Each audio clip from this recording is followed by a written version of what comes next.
Action. Alright, now the robot is going to move forward. I'm going to press the right button, it's going to turn right.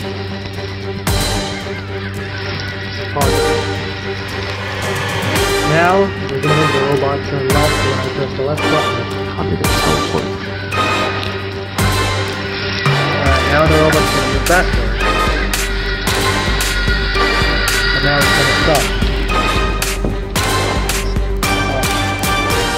So this program, it is a bumping one.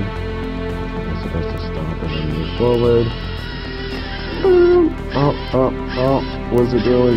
Stupid robots. You never learn. Ultrasonic detection functionality.